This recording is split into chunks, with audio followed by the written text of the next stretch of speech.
As you can see, I'm back in front of the warehouse. I'm very excited. We're in the final stages. Now, in the very first episode, I shared with you when I got the keys, I walked you through this 36-year-old warehouse, this canvas. From then, we went into the demolition stages. I shared with you what I want to create with this place, the vision, the dream. Then after the demolition, we went into the rebuilding, the brickwork, the plastering. From there, the tiling, the kitchens, the bathrooms. And all the way I shared with you that this dream was supposed to be a cash dream. I didn't want any bonds or mortgages because that would slow down the collection. Now I've managed to raise a little bit more funds, and in this fourth episode in this series, I can actually share with you how far I can stretch this dream and how many items that were on the wish or dream list that weren't necessities I can add to this place. Now, without wasting too much time, let's jump right into it and let me share with you how far I can stretch this dream. And I think after this episode, the next step will be the moving in stage.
While there was still work going on in the warehouse, I took the opportunity to start giving everything a new lick of paint, from the ceiling to the walls, adding a bit of color, and you will notice that all the light fittings have been removed. Reason for that is I went all LED inside and out.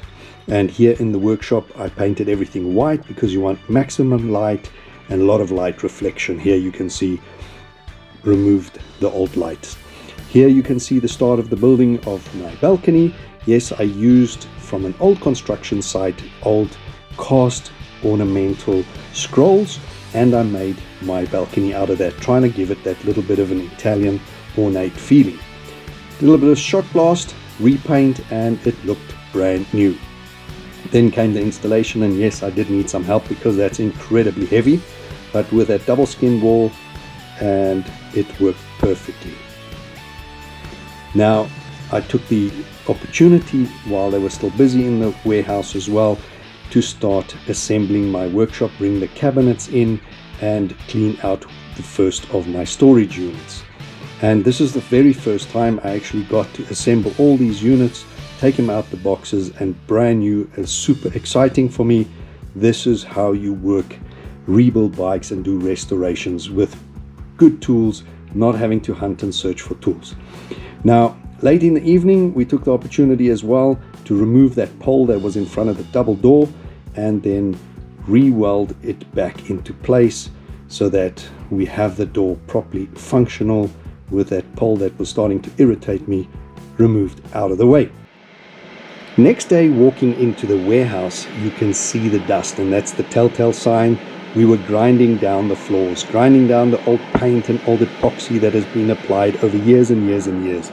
Really old building, so excellent build quality, extremely hard floor, and we hired machines and we were taking turns with this machine to grind that floor down. Immense amount of dust. Whatever we did, we could not stop the dust. But hell of a dirty work, but it had to be done. Here, walking out, you can actually see the dust hanging in the air, and that dust was getting everywhere.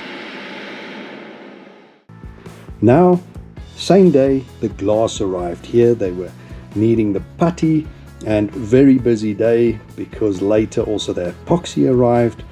But with the glazing on the outside, I saw a lot of the old putty had broken and was crumbling, so we scratched it out wherever it was out. Over here you can see replacing all the window putty. On all the windows you could see it was really falling out, cracking and crumbling. So all over, downstairs, outside, also upstairs, and everything was redone. While the glazing guys were here, also replaced the front door glass because that got moisture between the two sheets of glass, the liquid lam, and caused bubbles, which you obviously cannot get out.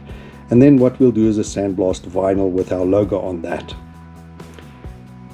Going inside, also the glazing on the new windows on the top floor.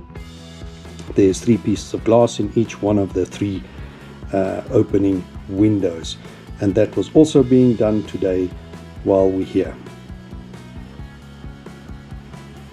Then I also had the electricians here, and they are over there by the DB board. That box had to be removed. There was nothing in it anymore.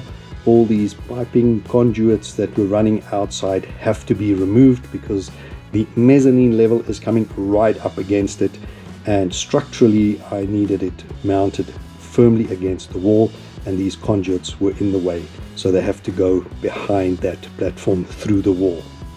There you can see between that platform and the wall, so the mezzanine can be mounted firmly against the wall without obstructions. Here you can see the epoxy arriving, technical finishes. That is the clear coat. I went for a full millimeter, which is industrial strength. You can actually ride forklifts on that, and all that epoxy was being delivered.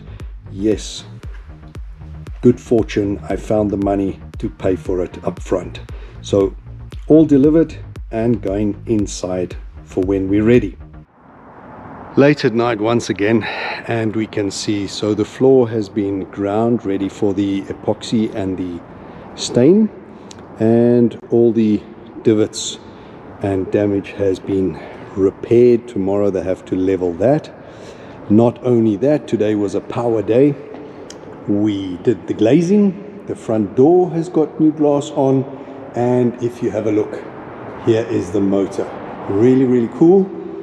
And in my hand, a remote. So that's the ultimate thing when you ride up with a motorbike. You don't want to get out, walk through reception, come through here and pull the chain. So if I push this button, tomorrow they're going to service the door. It's a little bit on the loud side, but how awesome is that?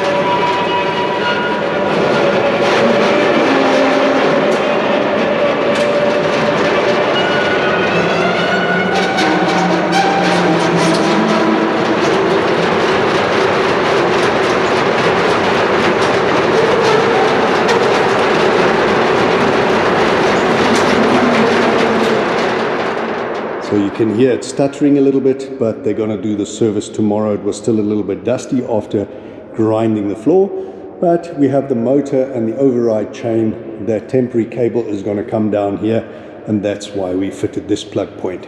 But yes, as you can see, glazing done up here,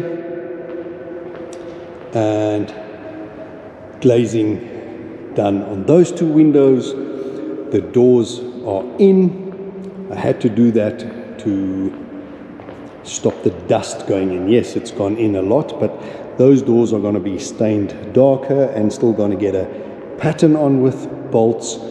And I think the next thing we're going to do is remove that railing in preparation for the mezzanine level. We also have to plaster that wall where that railing goes into and is bolted in. You can see where we've removed all of that box. We have to trim it up on top, that plate. So I think it's a good time to get everything ready for the mezzanine level. The floor is ready. We're not going to stain or nor epoxy coat until we are ready with all the bolting is done of the base plates and the uprights of the mezzanine level. Our scaffold is here already. That is now in preparation for painting. So I think painting will start tomorrow afternoon. Dust will settle. We got to do one more vacuum here, but having a look around, it is starting to take shape. The painting is final touches. After painting, we still want to do the shutter doors on the windows, the mezzanine level, with the black and stained boards underneath to emulate the balcony. But yeah, I must say I'm in a way getting very tired of this project. It's nearly been 2 months. I think it has been over 2 months already, but attention to detail, doing all the finer little things in preparation, had to move all the cables, and the internal doors can start going up now, new locks, new everything. So all round, super exciting. This, hopefully, we're going to do a test tomorrow that this cement we put on here accepts the stain. And yes, you can see a really old floor. This floor is in excess of 30 years old, and we try to repair it and smoothen it out as much as possible. Quite excited to see how that'll come out. Here are the pine doors downstairs, and my creativity, I used a plumbing torch to burn some logos into it and then stained and also surrounded them with studs. Then I took the time to cut the internal doors, 8 doors. I used the upstairs office as my carpentry shop where I cut the doors to size, and 5 of the 8 doors went upstairs anyway. And then came the simple process of fitting hinges and hanging the door and finishing off with new locks and new handles. Outside in the warehouse, the guys started applying the paint. As you can see, the warehouse walls, we did a little bit of a darker brown, and the office, the yellow, as I've always wanted to do, with offset green shutter doors, and really rich colors, and the whole thing started coming alive, and I was getting very excited. Things were coming together really nicely. The doors were being hung, the windows are in, and here you can see in the evenings after work I built the shutters from scratch, and then here's the first coat with the green, also a very bright color, bold colors, because I don't want the place looking insipid. It is bold and I'm super proud of it. By this time the mezzanine had also been completed, and they had pre-assembled it in their workshop, so they brought all the pieces through, numbered. Here are the shutter boards that go on top, all the I-beams, the channels, everything really thick wall thickness for strength, and the assembly started really simple. Everything was measured out clearly and just being assembled by numbers. And this is also the reason why I hadn't started staining or epoxy coating the floor, because these beams were being moved around and you would just end up scratching a new floor. So I thought once the mezzanine is up in place, we can just do touch-ups where the floor got damaged or scratched, and then we can do the floor. Here you can see it went up very quickly in 2 days. Also, what I did in the meantime, I resprayed the inside of the roller shutter black. Here you can see the shutters up, the green offset on the yellow, stunning. The mezzanine done, the railing up. Here is the stained doors, the gray frames, the yellow, really those colors as per Italy.